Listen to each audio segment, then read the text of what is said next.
जय माँ सरस्वती जी सदा सहाय। आज हम महादेवी वर्मा के गद्य साहित्य पर थोड़ी सी चर्चा कर लें। महादेवी वर्मा का के गद्य साहित्य में रेखा चित्र है अलोपी का, और पहले उनका गद्य साहित्य हम इसमें समझ लेते हैं। महादेवी का गद्य साहित्य बहुत महिमामय है। उनके चिंतन के क्षण, स्मरण की घड़ियाँ तथा अनुभूति और कल्पना के पल गद्य साहित्य में भी साकार हुए हैं। उनकी आस्था, उनका तोष, उनकी उग्रता तथा संयम, शालीनता, दृष्टि की निर्मलता ने मिलकर उनके विचारात्मक गद्य को हिंदी का गौरव बना दिया है। अतीत के चलचित्र 1941 ईस्वी, स्मृति की रेखाएं 1943 ईस्वी और मेरा परिवार 1972 ईस्वी उनके प्रसिद्ध रेखा चित्र हैं। कौन कौन से? अतीत के चलचित्र 1941 ईस्वी, स्मृति की रेखाएं 1943 ईस्वी और मेरा परिवार 1972 ईस्वी उनके प्रसिद्ध रेखा चित्र हैं। इनमें उनकी स्मृति में उभरने वाली आकृतियां रेखांकित हुई हैं। श्रृंखला की कड़ियां 1942 ईस्वी में महादेवी ने भारतीय नारी की विषम परिस्थितियों की धुंधली रेखाओं को स्पष्ट करने का प्रयास किया है। इसमें उनके एक सीमा तक उग्र विचार व्यक्त हुए हैं। विवेचनात्मक गद्य और साहित्यकार की आस्था तथा अन्य निबंध में महादेवी का काव्य चिंतन साकार हुआ है। क्षणदा के क्षण निबंधों में महादेवी के विचार भाव की सीमा रेखा का संस्पर्श कर गए हैं। संकल्पिता में महादेवी ने भारतीय वाङ्मय, संस्कृति, राष्ट्रभाषा, राष्ट्रीयता तथा साहित्यकार, साहित्य और समाज के विषय में अपने विचार व्यक्त किए हैं। इन निबंधों से महादेवी के अध्ययन की गंभीरता और चिंतन की सूक्ष्मता का अनुमान लगाया जा सकता है। संभाषण 1975 ईस्वी में आपके समय समय पर दिए गए विचार गर्भित किंतु संवेदन संश्लिष्ट काव्य वक्तव्य इसमें संग्रहित हैं।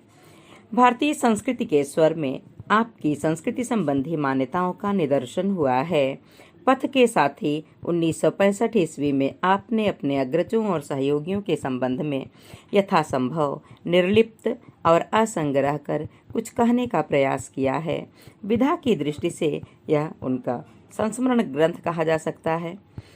इस तरह से सप्तपर्णा, हिमालय के विस्तृत समीक्षात्मक भूमिकाएं तथा समय समय पर अनेक विशेष आयोजनों में दिए गए भाषण भी आपके गद्य साहित्य की समृद्धि के निदर्शक हैं।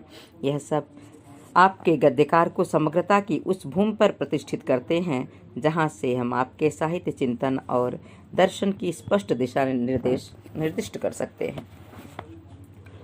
महादेवी काव्य का साध्य सत्य की उपलब्धि मानती हैं। यह सत्य अपनी पूर्णता में असीम और अपनी स्थिति में अखंड है। सौंदर्य वह साधन है जिससे हम सत्य की अनुभूति कर सकते हैं।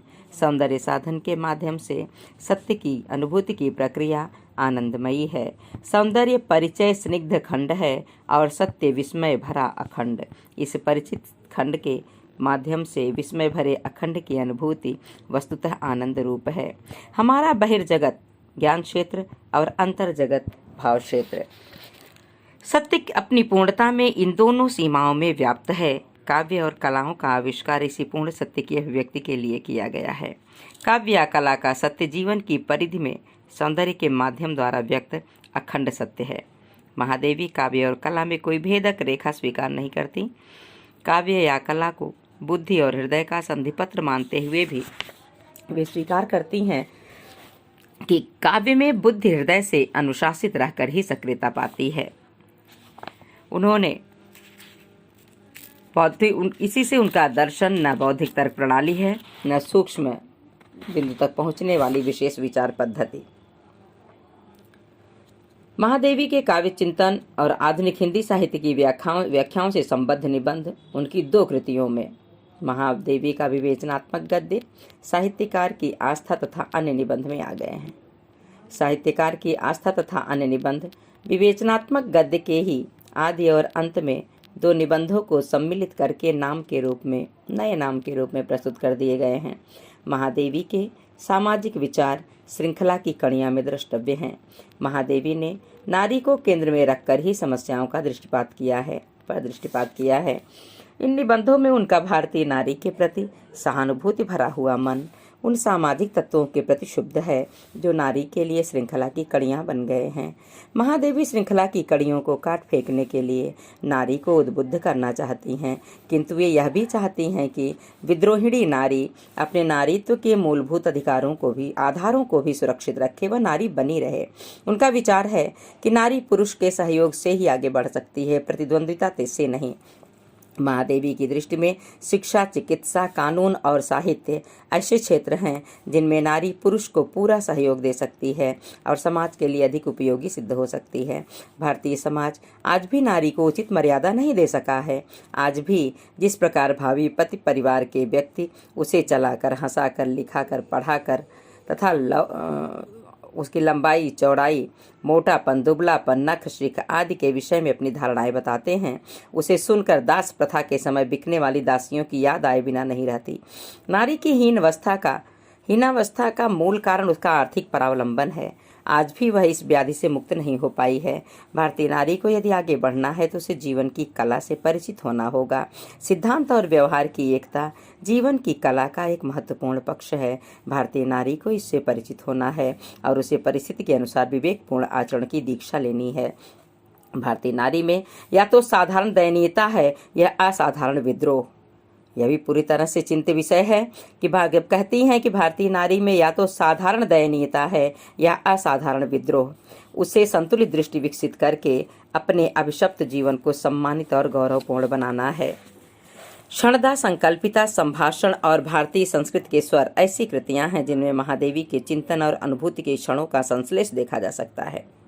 क्षणदा में संस्कृति, भाषा, कला, अभिनय, संपादकों का दायित्व, यात्रा वृत्तांत, वैज्ञानिक युग की समस्या आदि विषयों पर स्फुट विचार व्यक्त हुए हैं। पहला निबंध करुणा का संदेशवाहक भगवान बुद्ध के व्यक्तित्व और सिद्धांतों के प्रति महादेवी की आस्था का द्योतक है। संस्कृति के संबंध में महादेवी जी कहती हैं, वह एक ऐसी नदी है जिसकी गति अनंत है।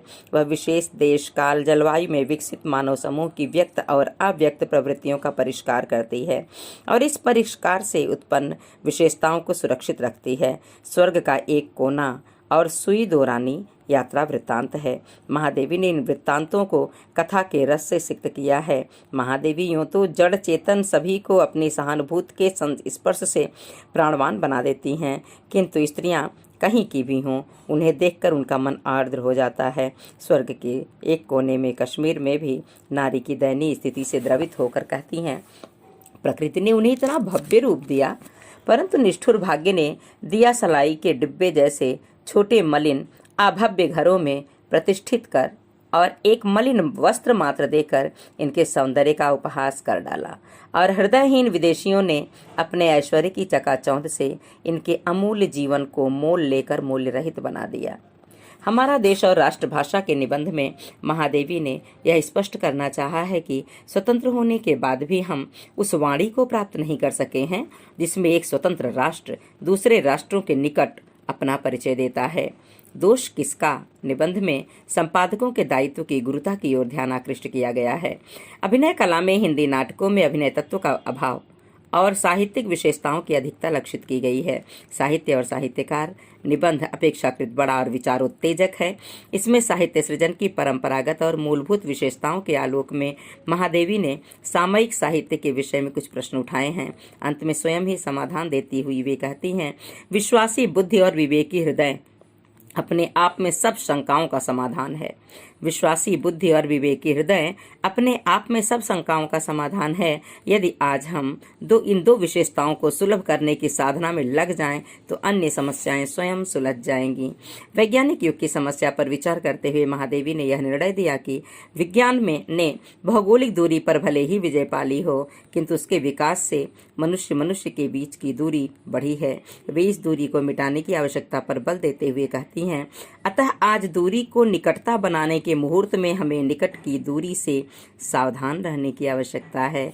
इस प्रकार क्षणदा में स्फुट विषयों के संदर्भ में महादेवी की रागात्मक प्रतिक्रिया और बौद्धिक विचार व्यक्त हुए हैं।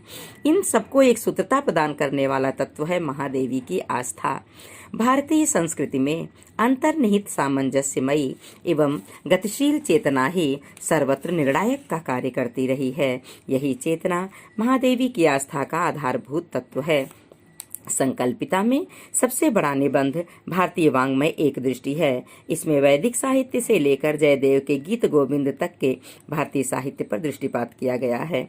महादेवी ने इस विशाल वाङ्मय के मूल में एक विशिष्ट सांस्कृतिक तारतम्यता लक्षित की है। शेष निबंधों में संस्कृति, राष्ट्रीयता, राष्ट्रभाषा, साहित्य, साहित्यकार, साहित्यकार और समाज, साहित्यकार का व्यक्तित्व और उसकी अभिव्यक्ति जैसे प्रश्नों पर गंभीर चिंतन किया गया है। इस चिंतन में भारतीय मनीषा का श्रेष्ठ रूप मूर्त हुआ है। संभाषण में संकलित वक्तव्यों में कुछ तो पूर्व परिचित विषयों संस्कृति, राष्ट्रभाषा, साहित्य और साहित्यकार, साहित्यकार और समाज से संबद्ध हैं, किंतु कुछ नए हैं। यह नए वक्तव्य मूलतः नारी को केंद्र में रखकर दिए गए हैं। महादेवी ने आधुनिक समाज में नारी की समस्या को नारी की दृष्टि से देखा है।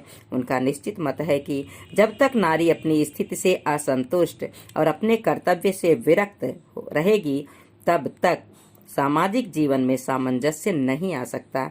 इन वक्तव्यों की विशेषता यह है कि इनके एक एक शब्द गहन संवेदन में डुबोकर व्यक्त किए गए हैं।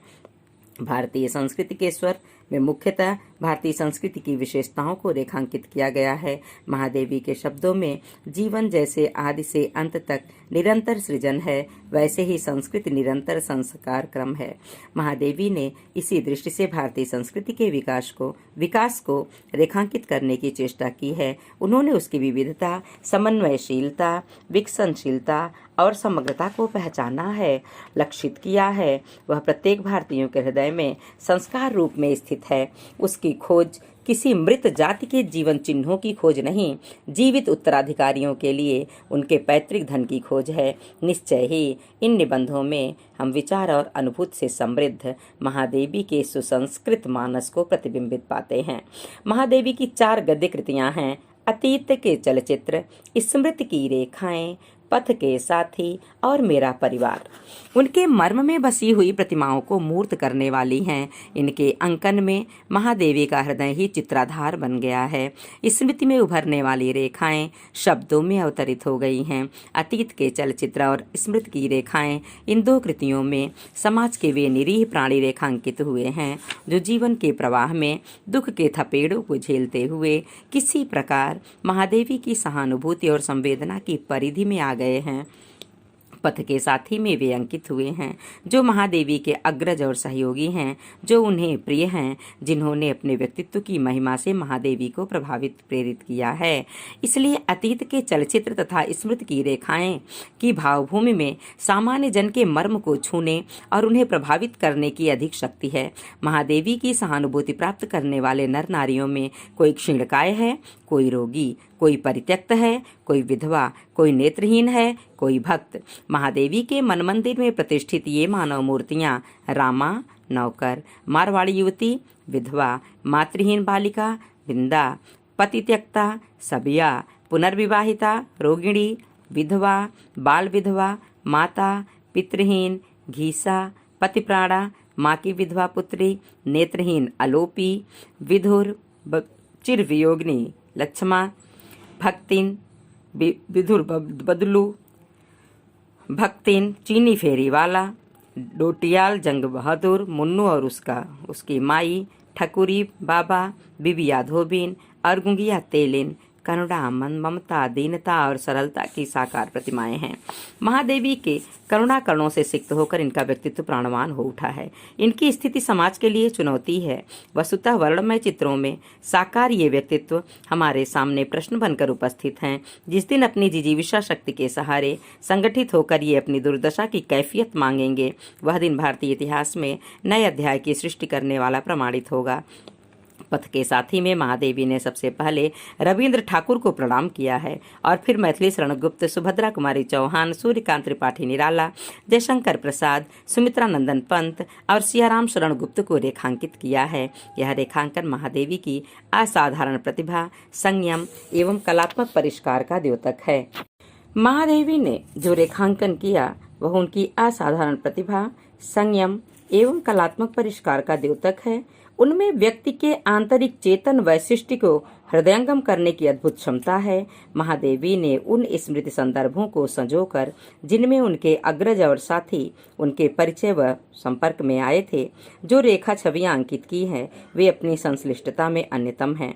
बाह्य आकार प्रकार, उनमें लक्षित होने वाली आंतरिक चेतना, चेतना के भीतर व्यंजित होने वाला जीवन संघर्ष की तीव्रता के सामाजिक कारण और सामाजिक दबाव के कारण व्यक्तित्व में उभरने वाली मानसिक असंगतियां, यह सब दबे उभरे रूप में साकार हो गए हैं। यही नहीं, महादेवी ने अपने पथ के साथियों के साहित्य में उनके व्यक्तित्व की असंगतियों का सामंजस्य भी ढूंढने की चेष्टा की है और वे प्रायः सफल रही हैं। इससे उनकी तल स्पर्शी दृष्टि और मनोवृत्ति विश्लेषणी प्रज्ञा का परिचय मिलता है। महादेवी की चित्र व्यंजना का चरम विकास पथ के साथी में लक्षित होता है। स्मृतियां बहुतों के पास हैं, अनुभव के धनी भी बहुत से कलाकार हैं। बहुतों की अनुभूतियां सघन होकर सूक्तियां बन गई हैं, किंतु अनुभूति की अभिव्यक्ति में चित्र का बिंब विधान और सूक्ति का प्रभाव एक साथ संश्लिष्ट हो गया हो, ऐसा महादेवी के गद्य में ही देखा जा सकता है।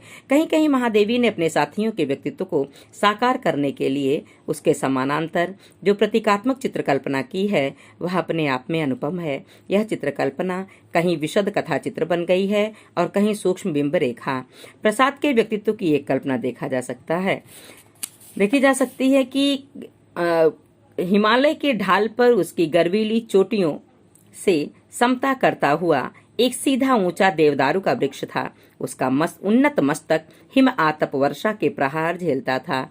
उसकी विस्तृत शाखाओं को आंधी तूफान झकझोरते थे और उसकी जड़ों से एक छोटी पतली जलधारा आंख मिचौनी खेलती थी। ठिठुराने वाले हिमपात, प्रखर धूप और मूसलाधार वर्षा के बीच में भी उसका मस्तक उन्नत रहा और आंधी और बर्फीले बवंडर के झकोरे सहकर भी वह निश्चल खड़ा रहा।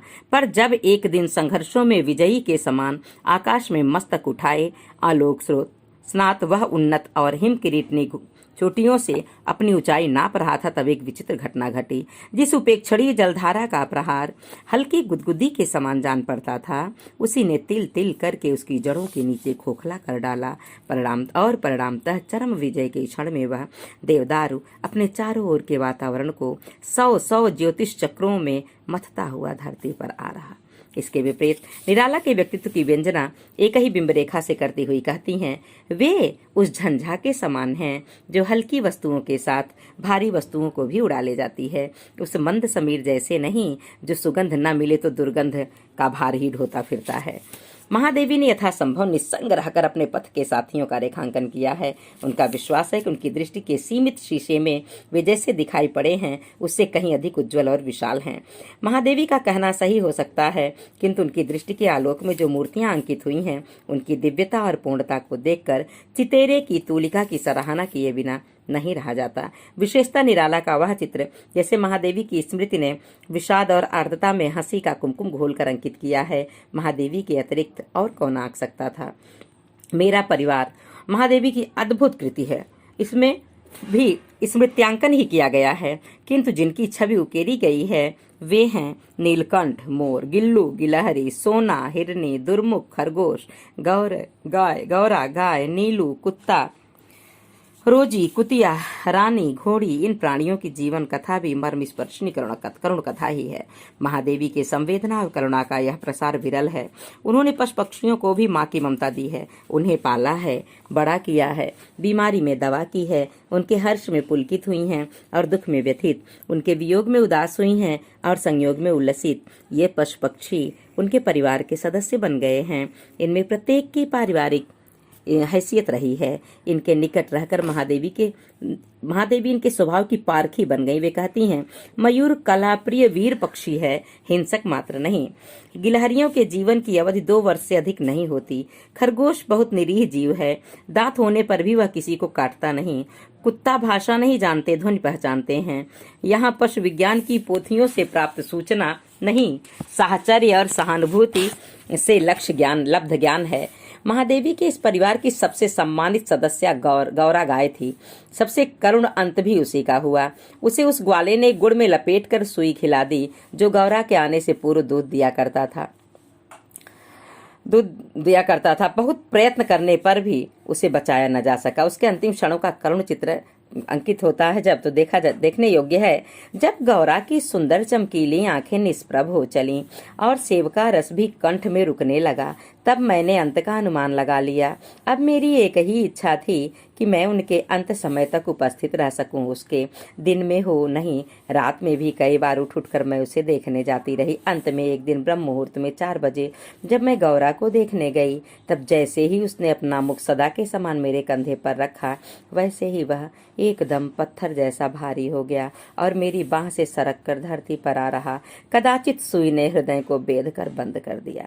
कहना न होगा कि पूरी तरह से ममत्व और व्यथा से भींगा हुआ यह चित्र अंकित किया गया है। मेरा परिवार हिंदी की एक अकेली कृति है जिसमें मानवीय करुणा की स्निग्धता और शीतलता ने पशुओं को भी व्यक्तित्व प्रदान कर दिया। महादेवी की भाषा शैली के बारे में चर्चा की जाए तो महादेवी की भाषा उनकी अनुभूति, चिंतन और कला चेतना की संश्लिष्ट मर्यादा को सुरक्षित रखने में पूर्ण समर्थ है। गद्य भाषा का कलात्मक निखार जो महादेवी में है, पंत के अतिरिक्त और कहीं नहीं मिल सकता। पंत में अनुभूति की स्निग्धता और चिंतन की गहराई तो है, किंतु व्यंग्य की वक्रता और आक्रोश की वह आग नहीं है जो महादेवी में है। महादेवी की भाषा शैली के 4 रूप लक्षित होते हैं। पहला, चिंतन प्रधान विवेचनात्मक गद्य। दूसरा, चित्रण प्रधान कलात्मक गद्य। तीसरा, ओज प्रधान व्यंग्य गर्भित विचारात्मक गद्य। चौथा, इतिवृत्त प्रधान वस्तु वर्णनात्मक गद्य। पांचवा, चिंतन प्रधान विवेचनात्मक गद्य। जो पहला है उनकी काव्य कृतियों की भूमिकाओं तथा उनके विवेचनात्मक गद्य संग्रह में उनकी भूमिकाओं का चित्रण देखा जा सकता है कि महादेवी का चिंतन परक गद्य भी कोरे तर्क पर आश्रित नहीं है। उनमें उनकी अनुभूति और आस्था समाविष्ट है। प्रत्येक वाक्य चिंतन की गहराई और अनुभूति की निष्ठा के साथ उभरते हैं। यहाँ भी महादेवी ने चिंतन को एक कलात्मक आवरण में व्यक्त किया है। वे मूल बात को सीधे नहीं रखती, एक लंबी भूमिका के साथ विशेष विवेच्य विषय को अवतरित करती हैं। विवेचनात्मक गद्य में भी वे उपमान वाक्यों की सृष्टि करते हुए विचारों को बिंबात्मक अभिव्यक्ति देती है। उनके चिंतन प्रधान विवेचनात्मक गद्य का उदाहरण देखा जा सकता है कि जीवन के निश्चित बिंदुओं को जोड़ने का कार्य हमारा मस्तिष्क कर लेता है, पर इस क्रम से बनी परिधि में सजीवता के रंग भरने की क्षमता हृदय में ही है। अब फिर याद में ही संभव है, फिर याद आएगी उनकी शुक्ल जी की यह उक्ति, यात्रा के लिए निकलती तो रही है बुद्धि पर हृदय को साथ लेकर। काव्य या कला मानो इन दोनों का संधिपत्र है, जिसके अनुसार बुद्धि वृत्ति झीने वायुमंडल के समान बिना भार डाले हुए जीवन पर फैली रहती है और रागात्मिका वृत्ति उसके धरातल पर सत्य को अनंत रंग रूपों में चिर नवीन स्थिति देती रहती है। अतः कला का सत्य जीवन की परिधि में सौंदर्य के माध्यम द्वारा व्यक्त अखंड सत्य है। चित्रण प्रधान कलात्मक गद्य का स्वरूप उनके रेखा चित्रों में देखा जा सकता है। महादेवी केवल आकार प्रकार को ही नहीं, विशिष्ट भावनाओं को आश्रय की मानसिक प्रतिक्रिया के साथ साकार कर देती हैं। अवज्ञा, खिसियाहट और विवशता की एक मुद्रा देखी जा सकती है। भक्तिन के गोल नथुने फूल जाते हैं, भ्रिकुटियां कुछ कुंचित हो उठती हैं, माथे पर खिंची रेखाएं सिमटने लगती हैं और ओठों के आसपास बिखरी झुर्रियां उलझ जाती हैं, पर वह उसे चाय देती है अवश्य। हाँ, यह सत्य है कि गिलास वही ढूंढ निकालती है जिसकी मुरादाबादी कलई के भीतर से पीतल झांकने लगती है। अब बाहरी आकार प्रकार का प्रभाव पूर्ण बिंबात्मक चित्रों का भी अंकन करने में वह पीछे नहीं हटी हैं और इस बार रुककर उत्तर देने वाले को ठीक से देखने की इच्छा हुई। धूल से मटमैले सफेद किरमिच के जूते में छोटे पैर छिपाए, पतलून और पैजामे का सम्मिश्रित परिणाम जैसा पैजामा और कुर्ते तथा कोट की एकता के आधार पर सिला कोट पहने, उधड़े हुए किनारों से पुरानेपन की घोषणा करते हुए हैट से आधा माथा ढके, दाढ़ी मूछ विहीन दुबली नाटी जो मूर्ति खड़ी थी वह तो शाश्वत चीनी है। ओज प्रधान विचारात्मक गद्य का नमूना श्रृंखला की कड़ियां में देखा जा सकता है। श्रृंखला की कड़ियां में भी ओज प्रधान विचारात्मक गद्य के बीच कहीं कहीं महादेवी ने पुरुष जाति पर तीखा प्रहार करते हुए मार्मिक व्यंग्य भी किया है। पुरुष बेचारे की उग्र तपस्या और अखंड साधना स्त्री के द्वारा प्राय भंग होती रही है। इसी से उसने इस मायाविनी जाति के स्वभाव की व्याख्या करने के लिए पोथे रच डाले हैं।